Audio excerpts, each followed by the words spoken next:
Tengah malam jangan di balkon, Mas. Gak baik. Iya, Mas. Abis, di dalam panas banget. Mas sendiri ngapain malam-malam di atas? Saya udah biasa di sini kalau malam. Set. Eno tersentak.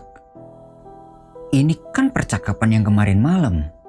Dan setelah ngomong kayak gitu tadi, Mas Kiki pamit dengan alasan yang sama, yaitu dia mau bantuin adiknya masak dan nyapu.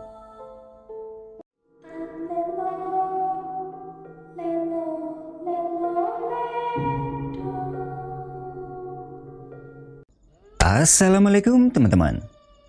Dimanapun kalian berada, semoga tetap sehat selalu. Masih dengan gua Vidi. Di video kali ini gua mau nyeritain pengalaman horor dari seseorang. Sebut aja dia adalah Eno. Kisah ini dialami Eno ketika sedang merantau ke Jakarta, tepatnya di Jakarta Timur. Jadi Eno ini asalnya dari Jawa Timur. Udah kurang lebih 1 tahun dia tinggal di sana buat bekerja. Nah, kisah horor ini berawal ketika Eno ngontrak di sebuah rumah sama teman-teman kampungnya. Yang kebetulan teman-teman kampungnya itu nyusul Eno ke Jakarta, juga akan bekerja di sana. Beberapa hari menempati rumah kontrakan itu, Eno ini mengalami kejadian horor di kontrakan tersebut. Hingga akhirnya dia mutusin buat ninggalin rumah itu aja. Padahal rumah itu baru aja dia bayarin. Ini cerita bener-bener parah sih menurut gua. Kalau gua jadi Eno, gua juga pasti bakal milih buat ninggalin aja tempat itu, daripada gua digangguin mulu tiap hari. Udahlah ya, udah pada penasaran kan sama ceritanya? Sebelum mulai cerita, gua mau ngucapin banyak terima kasih buat teman-teman yang udah subscribe channel ini. Dan yang belum subscribe, ayo subscribe dulu, biar kalian gak ketinggalan cerita horor selanjutnya. Nah, seperti apa ceritanya? Duduk santai sambil dengerin Vidi cerita.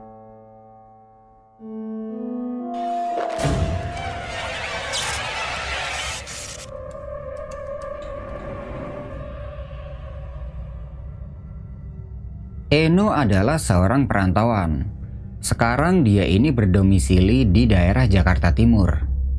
Di situ dia bekerja di sebuah toko dan sudah bertahan kurang lebih 1 tahun. Pada suatu ketika, toko tempat Eno bekerja ini membuka lowongan kerja untuk karyawan baru. Dan udah seminggu terakhir gak ada pegawai yang masuk. Waktu itu bertepatan bulan puasa. 3 hari sebelum hari raya, semua karyawan toko itu diizinkan sama bosnya untuk pulang kampung. Dan tiketnya udah dibeliin nih sama bosnya, tiket pulang pergi. Jadi merekanya ini tinggal berangkat doang. Pulanglah Eno ke kampung halamannya di Jawa Timur. Sesampai di kampung halaman, Eno ini merasa kaget. Karena keadaan kampungnya sekarang beda banget kayak yang dulu. Setelah 1 tahun yang lalu dianya nggak pulang. Di rumah dia berkumpul sama keluarganya untuk merayakan Hari Raya Idul Fitri. Dan selain bisa kumpul sama keluarga, Eno juga bisa berkumpul sama teman-teman lamanya. Nah, pada saat mereka ini berkumpul di warung kopi, teman-temannya Eno pada nanya, No, betah banget kamu di Jakarta. Emangnya kerja apa di sana? Tanya salah satu temennya. Iya, enak banget. Aku kerja di toko. Bu ya kalau ada lowongan, kita-kita ini diajak. Loh, kalian mau tah merantau ke Jakarta? Ya mau lah no, daripada di kampung. Dari dulu gini-gini aja. Kebetulan, kalau kalian mau, di kerjaanku lagi buka lowongan. Nah, di situ mereka ngomongin soal pekerjaan. Karena di tempat kerjanya Eno ini emang lagi buka lowongan, dia nawarin nih ke teman-temannya. Dan teman-temannya Eno pada mau. Jadi waktu itu ada 3 orang. Akhirnya Eno ngajakin 3 temannya itu untuk kerja di tempatnya. Dan nanti Eno ini berniat ngontrak 1 rumah buat ditempatin 4 orang. Jadi kalau berempat kan biayanya lebih murah tuh daripada tinggal di kos. Udah kamarnya sempit, kalau makan mesti beli, dan kalau mandi mesti ngantri. Teman-temannya Eno udah pada deal nih untuk merantau ke Jakarta. Tapi teman-temannya nggak bisa berangkat dalam waktu dekat karena masih ada pekerjaan di rumah yang belum diselesaikan. Karena waktunya Eno di rumah ini terbatas, jadi dia berangkat duluan ke Jakarta dan bilang sama teman-temannya nanti kalau udah siap berangkat biar ngubungin dia aja. Satu hari Eno nungguin teman-temannya itu, tapi nggak ada kabar. 2 hari masih belum ada kabar. Hingga sampai 1 minggu, barulah teman-temannya Eno itu ngasih kabar. Katanya mereka mau berangkat ke Jakarta minggu depan. Nah, sambil nungguin teman-temannya itu datang, Eno cari-cari info nih tentang rumah kontrakan yang ada di dekat-dekat sini. Dia tanya ke teman kosnya, dan katanya teman kosnya itu pernah ngeliat ada sebuah rumah yang dikontrakin. Buat mastiin kalau emang rumah itu benar-benar dikontrakin, Eno dan temennya itu datang ke sana. Dan benar, rumahnya itu emang dikontrakin. Di depan pintu pagar ada nama pemilik dan nomor handphonenya. Kalau dilihat-lihat sih, ini rumah cukup gede. Dan kalau ditempati berempat, ini lebih dari cukup. Eno menghubungi nomor kontak yang tertulis. Dan dia janjian ketemu sama pemiliknya ini besok. Oke lah, ini pas banget. Ntar kalau anak-anak udah sampai sini, mereka bisa langsung nempatin, pikir Eno. Besoknya, dia ketemu nih sama pemilik kontrakan itu. Dan ternyata pemiliknya itu adalah sama-sama orang Jawa.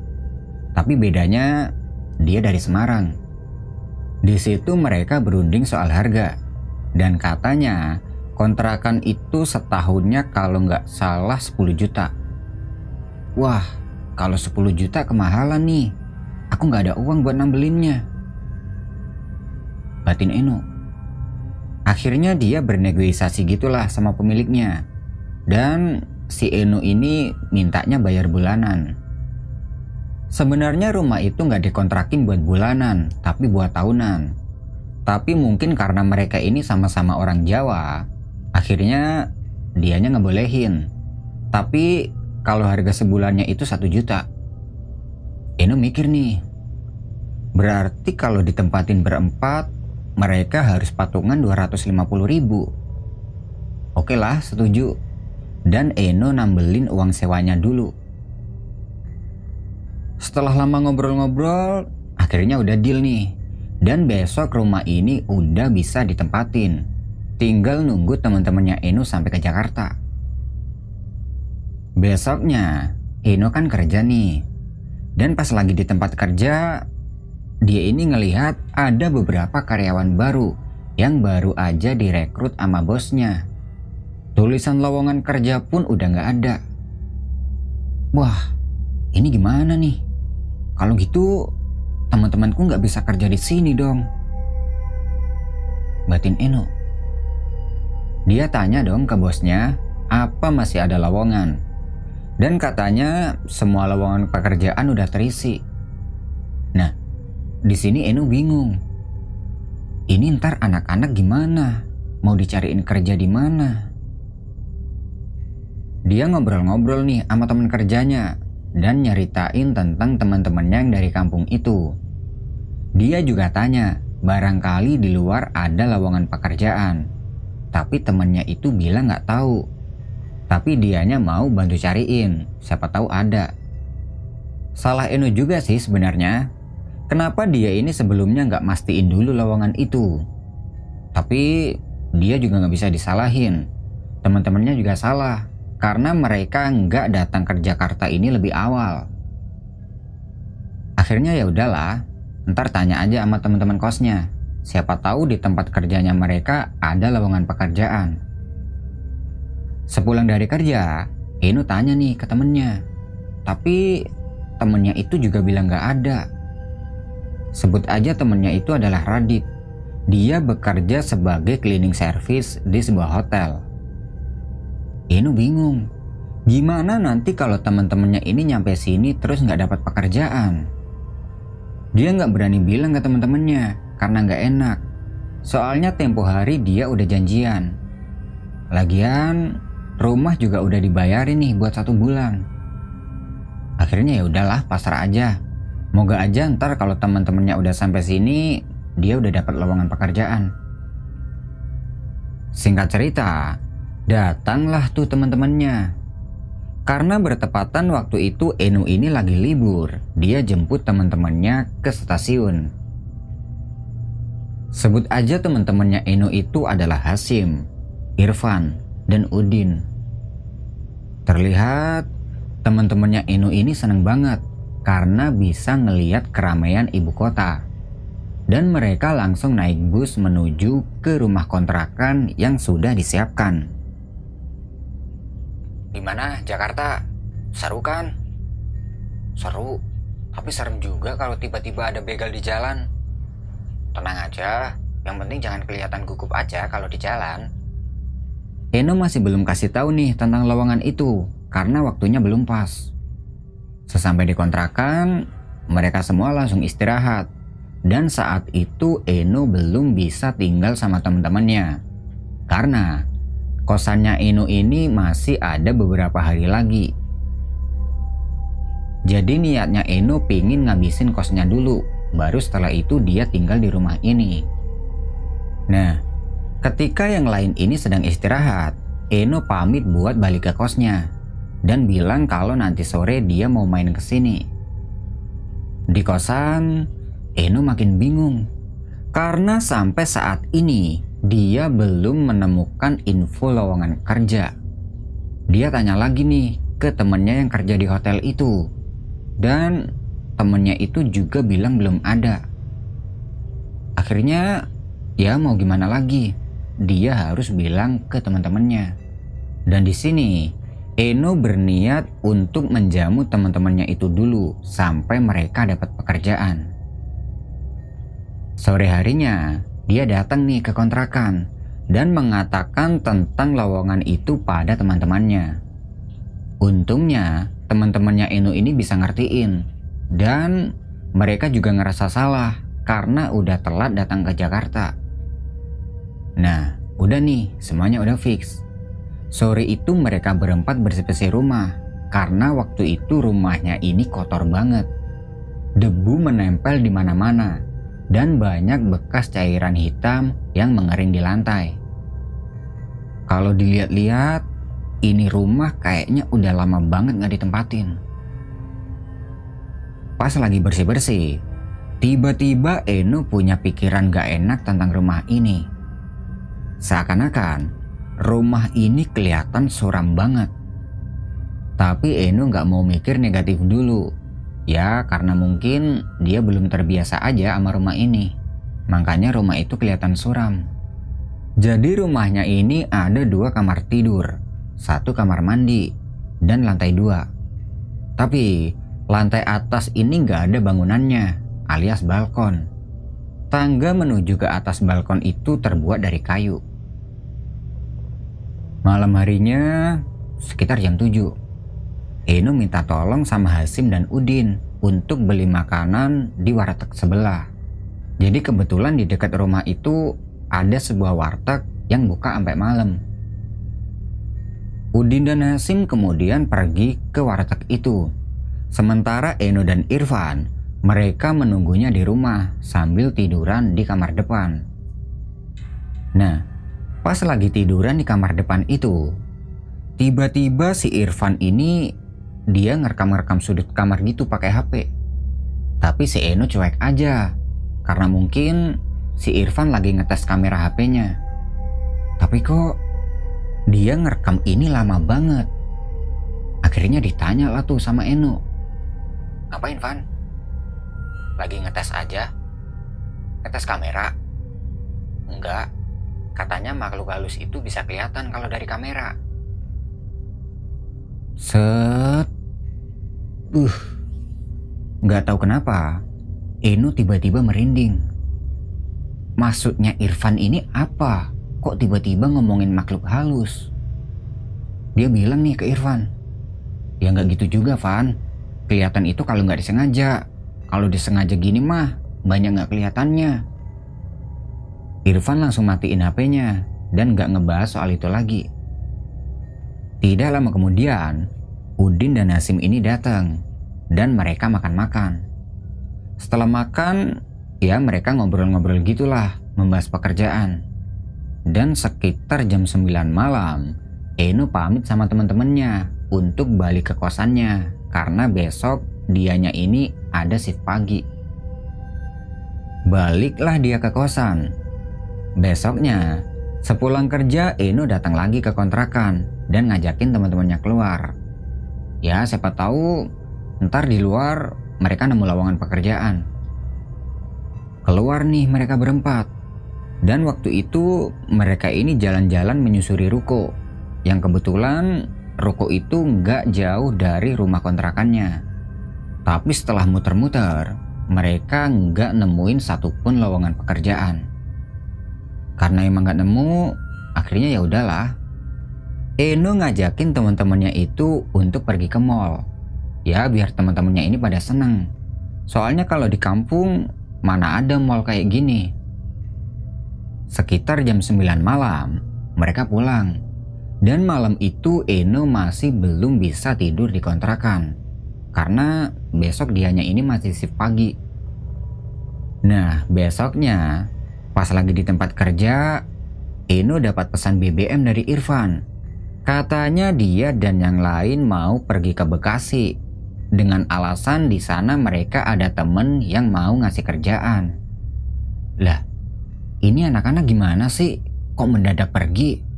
Terus kontrakannya gimana? Batin Eno. Tapi Eno sendiri juga nggak bisa maksa. Karena dianya sendiri belum bisa ngasih pekerjaan pada teman-temannya itu. Oke lah, Eno ngizinin. Dan kata Irfan kunci rumahnya dia letakkan di bawah pagar. Sepulang kerja, Eno langsung datang ke kontrakan. Dan Hasim, Irfan, dan Udin udah nggak ada di sana. Mereka udah berangkat ke Bekasi. Agak kesel juga sih waktu itu. Soalnya rumah kontrakan ini udah dia bayarin pakai duitnya. Sekarang malah ditinggal gitu aja. Dia masuk ke kamar depan dan mikir, ini rumah sayang banget loh kalau nggak ditempatin. Nah, dia punya inisiatif buat ngajakin Radit tinggal di rumah kontrakan itu. Radit itu temennya Eno yang kerja di hotel, yang jadi cleaning service. Kalau misalnya Radit mau, nanti Eno ini mau cari teman lagi biar bayar kontrakannya ini nggak banyak-banyak. Jadi bisa patungan gitulah. Karena capek habis bekerja, di kamar depan itu Eno tidur. Nah, mulai dari sinilah kejadian horor mulai dirasakan Eno.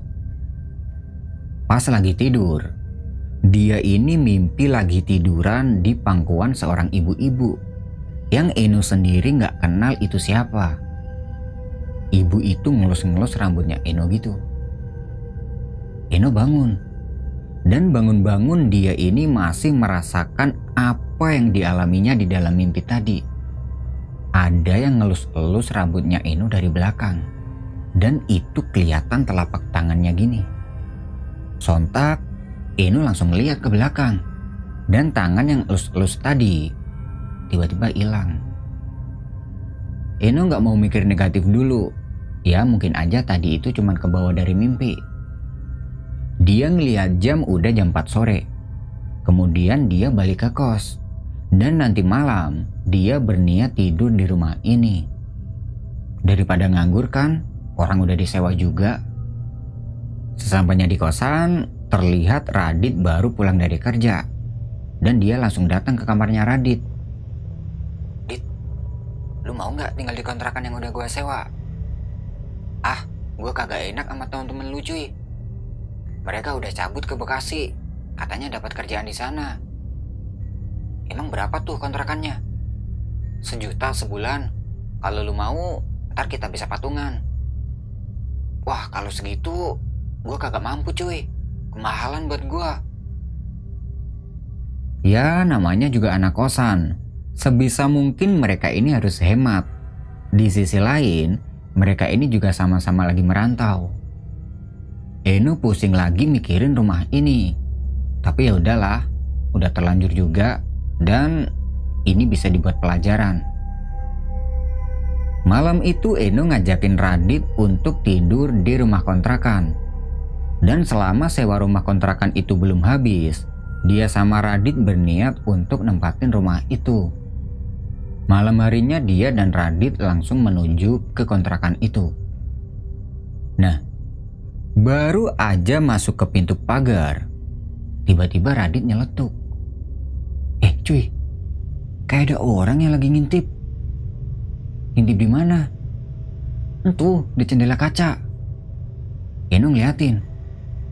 Dan di sana nggak ada siapa-siapa. Dan Radit juga udah nggak ngeliat orang yang ngintip tadi. Eno sedikit ngerasa nggak enak nih, karena dari awal dia ini emang udah ngerasa kalau rumah ini sangat suram. Tapi berhubung sekarang ada temennya Radit, jadi masa bodoh lah. Mereka berdua masuk ke dalam rumah dan langsung menuju ke kamar depan yang udah biasa ditempatin.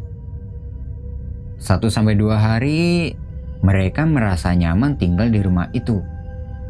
Dan kira-kira udah 5 harian tinggal di sana, tiba-tiba si Radit ini mendadak sakit. Dan terpaksa dia nggak bisa nemenin Eno tinggal di rumah itu dulu. Tapi bagi Eno nggak masalah lah, soalnya si Eno ini udah terbiasa sama rumah itu. Hari-hari berikutnya Eno nempatin rumah itu sendiri. Nah, 1 hari menempati rumah itu sendiri, Eno mulai diganggu sama penghuni lain dari rumah itu. Tepatnya pas dia ini baru pulang kerja. Jadi waktu itu kerjanya Eno ini kan lagi shift sore dan pulangnya larut malam, kira-kira jam 12. Pulang kerja, dia langsung mandi. Dan pas lagi mandi, dia ini mendengar ada suara orang yang lagi goreng-goreng di dapur. Jarak kamar mandi dan dapur itu emang berdekatan. Keran air yang tadinya nyala langsung dia matiin buat dengerin lebih jelas suara tadi. Dan ternyata benar, itu kedengeran jelas banget. Malam-malam gini siapa yang lagi goreng-goreng? Di sini kan nggak ada orang lain selain aku. Batin Eno merinding. Dia langsung selesaikan mandinya. Dan setelah keluar dari kamar mandi, dia tengok tuh ke dapur. Tapi di sana nggak ada siapa-siapa. Terus siapa tadi yang goreng-goreng? Apa mungkin itu dari tetangga sebelah ya? Pikir Eno. Dia nganggapnya gitu aja, karena jarak rumahnya dan rumah sebelah ini berdekatan. Dia masuk ke kamar depan buat ganti baju.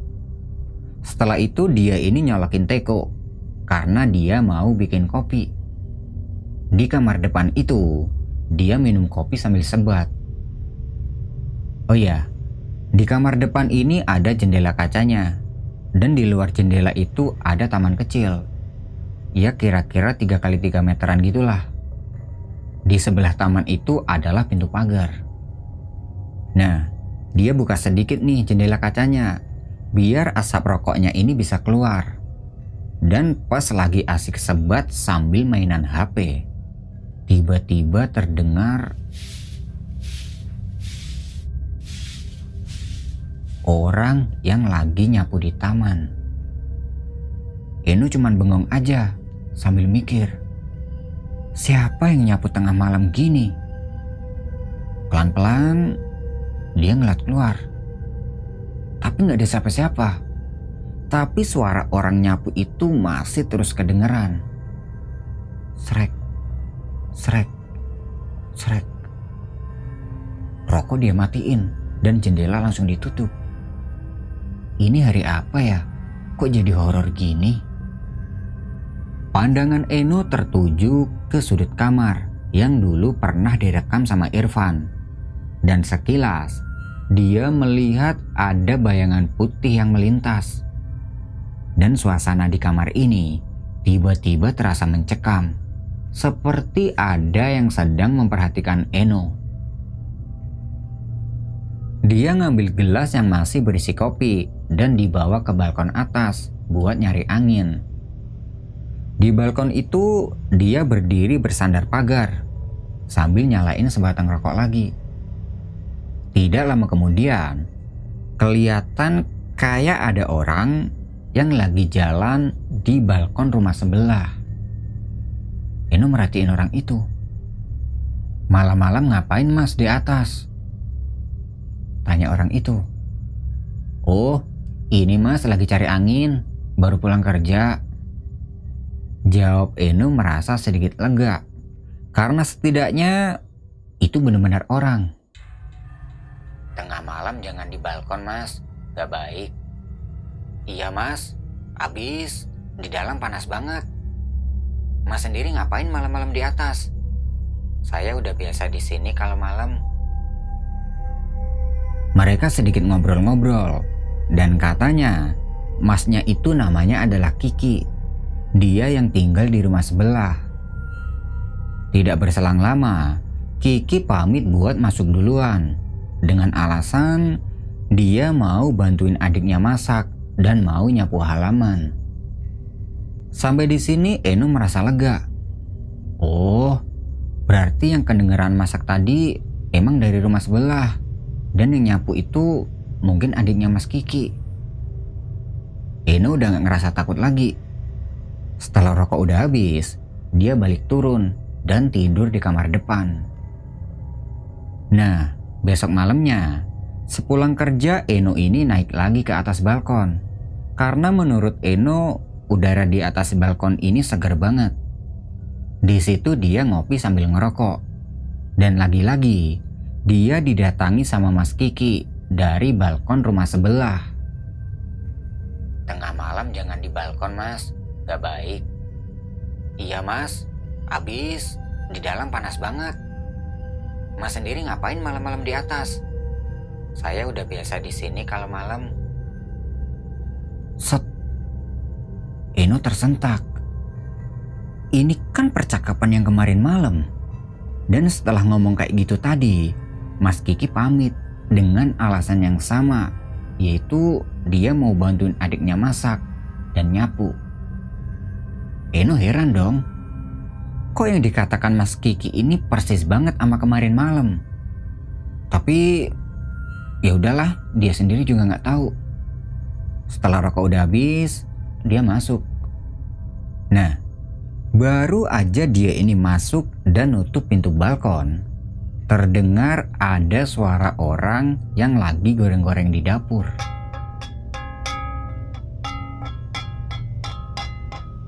Mendengar itu Eno terdiam, dan pelan-pelan dia jalan menuruni tangga kayu ini. Sesampai di bawah, dia ngeliat ke dapur. Dan di dapur ini gak ada siapa-siapa, tapi suara wajan itu masih kedengeran jelas banget. Eno merinding. Dia cepat-cepat masuk ke dalam kamar dan menutup pintunya rapat-rapat. Di dalam kamar, dia ini gak berani ngapa-ngapain, cuman diem aja. Sempat malam itu dia pengen balik ke kosan karena takut. Tapi gimana caranya dia balik ke kosan? Orang keluar kamar aja dianya udah gak berani. Hingga akhirnya Eno milih mengabaikan semua itu dan berusaha tidur. Lampu kamar sengaja gak dia matiin karena takut. Nah, belum sampai Eno ini tertidur, terdengar ada suara langkah kaki yang jalan menaiki tangga.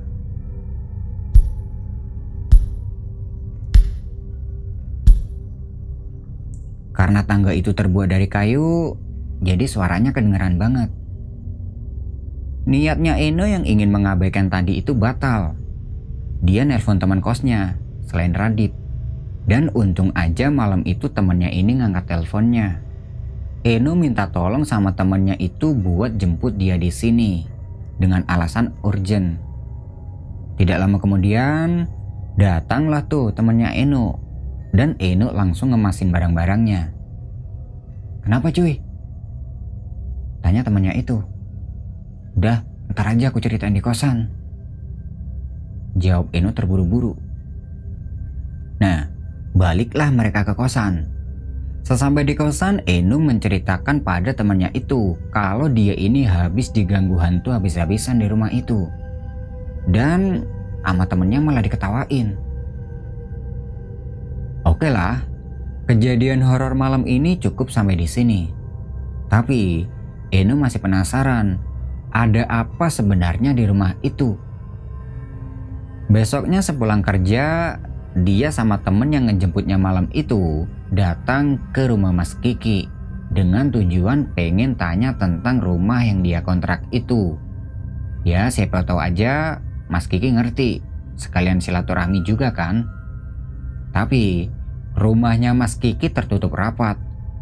Dan kalau dilihat-lihat, rumahnya ini kayak nggak berpenghuni. Bingung dong. Lalu Eno tanya ke tetangga depan rumah. Bu, rumah ini apa nggak ada pemiliknya? Mas yang ngontrak di rumah depan itu ya? Iya bu, saya baru tinggal di sini seminggu yang lalu.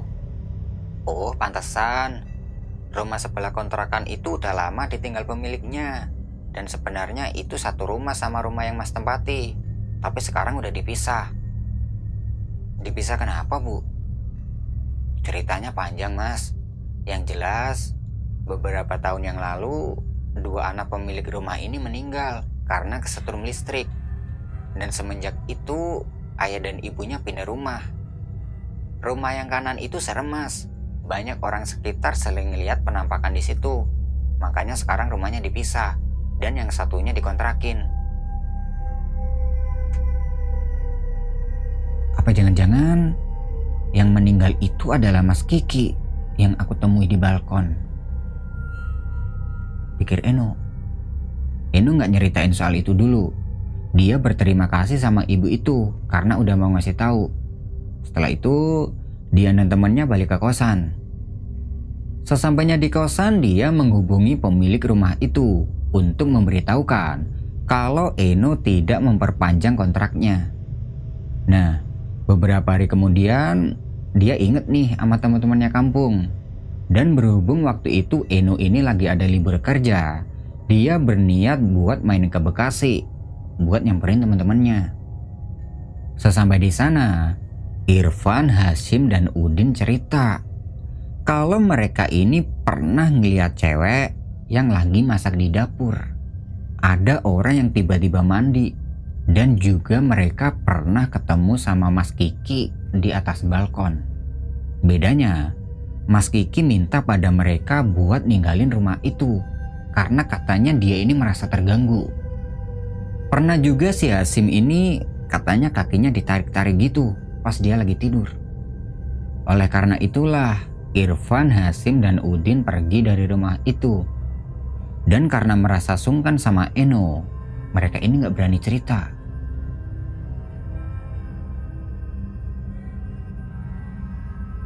Nah, gimana ceritanya teman-teman? Kasih pendapat kalian di kolom komentar.